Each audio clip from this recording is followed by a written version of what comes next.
리그 2위 기적을 쓰고 있는 토트넘, 그것은 전례 없던 캡틴 손흥민 체제만의 특별함이 있었기 때문이다. 잠시 프리미어리그 레이스를 멈추고 대표팀에 소집되어 국대 캡틴으로 재활약을 다한 손흥민이 다시 토트넘의 캡틴으로 복귀합니다. 현재 토트넘은 리그 2위이고 역대급 성적을 쓰고 있는 이 좋은 흐름을 유지해 나가기 위해 노력해야 하는 상황에서 현지에서는 캡틴 손흥민이 돌아왔다는 것 자체만으로도 든든함을 느끼고 있습니다. 그만큼 이번 시즌 손흥민의 무게감은 큽니다. 특히 토트넘 현지 팬들은 대표팀에서 찍힌 손흥민의 사진 한 장에 일동 심장이 덜컥하는 일도 있었는데요. 손흥민의 부상이 의심되는 사진 하나가 찍힌 겁니다. 손흥민이 무릎에 얼음팩을 대고 있는 모습이 공개되자 현지 팬들은 하늘이 이럴 수는 없다. 소니가 지금 타이밍에 부상으로 아웃되는 것만큼 가혹한 일은 없을 것이라며 손흥민의 부상을 우려했습니다. 유럽에서 진행된 웨일스와 사우디아라비아와의 경기에 출전한 손흥민은 사우디전에 앞서 무릎에 얼음찜질을 하는 모습이 포착됐고 심지어 무릎에 테이핑도 했기 때문입니다. 이에 영국 현지에서는 토트넘이 초비상에 돌입했다며 리그 레이스에 심각한 타격을 입을 것이라고 전망했습니다.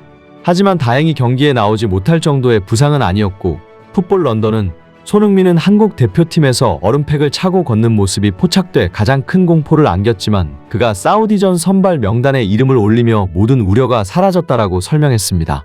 토트넘 입장에서는 팀의 캡틴이자 공격의 핵심 자원인 손흥민의 부상은 상상도 하기 싫은 끔찍한 일이었을 것입니다. 손흥민은 토트넘에 복귀하여 셰필드 유나이티드를 상대로 2경기 연속골에 도전하는데요. 이제 정말로 특별한 기록이 8년 전 손흥민이 토트넘에 왔을 때 상상도 할 수 없던 기록이 손흥민을 기다리고 있습니다. 손흥민은 지난 라운드 벌리와의 대결에서 3골을 몰아치며 토트넘의 3연승을 이끈 바 있습니다. 벌리전 해트트릭으로 손흥민은 유럽 축구 통산 197호 골을 기록했습니다. 즉 손흥민은 이제 개인 통산 200골 대기록이 눈앞인 것입니다. 특히 손흥민이 셰필드를 상대로 5경기에 출전, 2골 3도움을 기록할 정도로 강한 모습을 보여왔다는 점에서 좋은 결과가 기대되고 있습니다. 100골도 위대한 기록이지만 200골은 그 무게감과 의미가 차원이 다른 수준이고 손흥민이 진정한 레전드 반열로 들어설 수 있는 대기록이 될 것입니다. 한편 200골을 앞둔 손흥민에게 영국 현지의 집중 조명이 쏟아지고 있는 상황에서 지금껏 공개되지 않았던 캡틴 손흥민만의 특별한 지도 방식이 수면 위로 드러나 눈길을 끌고 있는데요. 올 시즌 토트넘이 상승세를 보이고 있는 진짜 이유라는 동료와 현장 관계자의 인터뷰가 큰 화제가 되고 있습니다. 다들 아시다시피 지난 몇 년 동안 토트넘은 케인과 손흥민만 제어하면 되는 팀이었습니다. 케인이 공을 받고 뒤를 도냐 못 도냐, 손흥민에게 공이 전달되냐 안 되냐가 그날 토트넘의 운명을 갈랐습니다. 케인과 손흥민, 이 두 명이 토트넘의 본체라는 말은 공공연한 사실이었던 겁니다. 따라서 케인이 팀을 떠난 후 자연스럽게 토트넘은 손흥민만 막으면 되는 팀으로 비춰지게 됐습니다. 토트넘은 지난 수년 동안 케인과 손흥민 말고 득점할 선수가 전혀 없었기 때문입니다. 그런데 놀랍게도 이번 시즌 뚜껑을 열고 보니 토트넘은 손흥민만 막으면 되는 팀으로 전락하지 않았습니다.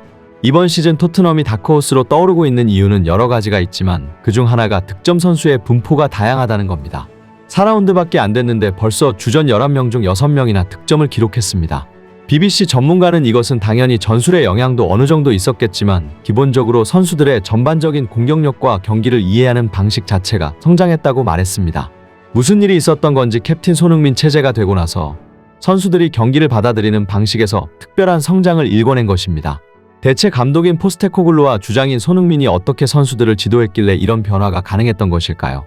토트넘의 부주장인 로메로는 이와 관련하여 놀라운 얘기들을 전해나갔습니다.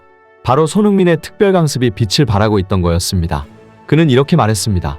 무려 8년이라는 긴 기간 동안 프리미어리그에서 탑클래스 수준의 기량을 유지해온 손흥민은 온갖 산전수전을 다 겪었고 누구보다 많은 경험을 갖고 있는 선수라는 것을 부정할 수 없을 겁니다. 그리고 그가 지금까지 달려온 과정과 방식 자체가 모든 선수들이 원하는 최고의 멘토입니다. 손흥민은 주장이 되고 난 후 이러한 자신의 경험과 노하우를 선수들에게 아낌없이 공유하는 시간을 주기적으로 가졌습니다. 포스테코글루 감독은 최근 인터뷰에서 나를 대신하여 손흥민이 라커룸에 들어가 선수들과 이야기를 나눈다는 인상적인 말을 하기도 했는데요. 즉 포스테코글루는 손흥민이 그동안 프리미어리그에서 쌓은 경험을 공유하고 성장할 수 있는 방향으로 선수들을 지도하는 시간이 얼마나 팀을 위해 중요한 일인지 라커룸에 방문하지 않을 정도로 뼈저리게 알고 있는 겁니다. 감독인 포스테코글루와 주장인 손흥민은 팀원들이 진정으로 변화하고 성장하길 원하는 것이죠. 과거에는 아무래도 캡틴이 아닌 위치에서 이런 자리를 갖기 쉽지 않았습니다. 하지만 캡틴이 되고 난 후 포스테코글루의 전폭적인 지지하에 손흥민은 돈으로도 살 수 없는 소중한 경험들을 공유하고 훈련장에서도 플레잉 코치를 자처하여 선수들을 지도하고 있는 겁니다.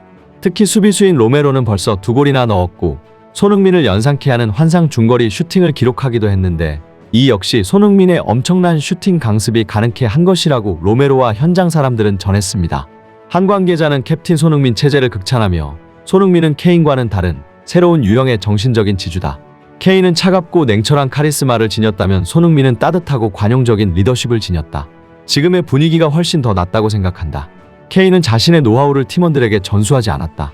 모든 스포트라이트가 케인으로 향할 때 케인은 더 독보적인 존재로 나아갈 뿐이었다. 하지만 지금은 이렇게 좋은 분위기가 구단 역사상 있었나 싶을 정도로 선수들이 진정한 행복감과 성취감을 느끼고 있다라고 전했습니다. 이에 현지 팬들은 손흥민을 추앙하며 손흥민은 항상 구단 내에서 엄청난 인기를 누렸고 모든 사람의 존경을 받았지만 그를 토트넘의 리더로 보는 사람은 많지 않았다. 특히 31세의 손흥민은 팀의 고참 선수 중 한 명임에도 불구하고 최근 몇 년간 요리스, 케인, 에릭 다이어, 호이비에르 등이 포함된 토트넘의 리더십 그룹에 속하지 않았다는 사실이 이를 잘 보여줬다. 하지만 알고 보니 손흥민은 그 어떤 선수보다도 위대한 리더였다. 이번 시즌 주장단 선임은 반박할 수 없는 최고의 결정이었다. 손흥민은 전 시즌 주장과 부주장이 모두 부재한 지금 구단 내 위상이 높고 경력도 풍부하며 꾸준한 실력까지 겸비한 최고의 주장감이다. 로메로는 비록 토트넘 경력이 길지는 않으나 2년 동안 토트넘의 고질적인 문제였던 수비진의 한 줄기 빛이자 핵심이다. 세리에 베스트와 월드컵 위너로 증명한 실력에다 후방 빌드업을 책임지는 리더십으로 보아 손흥민을 뒷받쳐줄 부주장으로 최적임이다. 메디슨은 이제 막 입단한 신입생이지만 토트넘의 또 다른 문제였던 플레이메이킹과 공격 전개를 단숨에 해결해준 혜성 같은 에이스다. 완벽한 선택, 완벽한 결정. 손흥민의 리더십과 충성심, 팀을 위한 애정은 진심으로 토트넘을 변화시키고 있다. 손흥민은 주장의 모든 이유가 타당하지만 그 중에도 하나 뽑으라면 역시 절망적인 누누 시절 때 재계약을 선택한 것이다. 팀의 위상과 분위기는 바닥을 쳤지만 손흥민은 결코 토트넘을 버리지 않았다. 그의 번호는 영국 10번을 박아도 될 정도라고 생각한다라는 반응을 보였습니다. 그 말대로 최근 영국 매체들은 손흥민이 토트넘 역사상 최고의 전설이 될 수 있다는 보도를 했는데요. 기브미 스포츠가 14일 손흥민의 재계약 이슈를 언급하면서 손흥민이 케인을 뛰어넘는 레전드가 될 수도 있다고 전했습니다. 토트넘과 손흥민은 2025년 여름에 계약이 만료됩니다. 토트넘은 손흥민에 대해 연장 재계약을 제시하려 준비 중인데요. 이 매체는 손흥민은 기량, 인성 그리고 팀 동료와의 관계 모두 훌륭한 선수다. 토트넘이 손흥민에게 재계약을 제안하지 않으면 그야말로 쇼킹한 일이 될 것이다 라고 전했습니다. 손흥민은 내년 시즌 입장을 정해야 하는데요. 토트넘 입장에서도 계약기간 1년이 남은 내년 여름 손흥민을 이적료를 받고 팔 것인지 아니면 재계약을 할 것인지 결정해야 하죠. 내년 여름의 가치는 올 시즌 손흥민이 어떤 맹활약을 하느냐에 따라서 달라지고 이미 사우디 오일 머니가 손흥민을 최우선적으로 노리고 있는 상황입니다. 현재 손흥민은 팀의 새로운 주장으로 동료들의 절대적 신뢰를 받고 있습니다. 이 매체는 손흥민은 이미 토트넘의 레전드다. 그는 해리 케인과 함께 폭발적 듀오를 결성하여 역사를 썼다. 이제 케인은 없고 손흥민은 주장이다. 만약 손흥민이 주장으로서 토트넘을 우승으로 이끈다면 토트넘 역사상 가장 위대한 전설이 될 것이다 라고 전했습니다. 과연 어떤 운명이 손흥민을 기다리고 있을지 벌써부터 기대됩니다. 생생튜브 영상 여기서 마치겠습니다. 구독과 좋아요 그리고 알림 설정까지 해주시면 영상을 제작하는 데 있어 큰 도움이 됩니다. 감사합니다.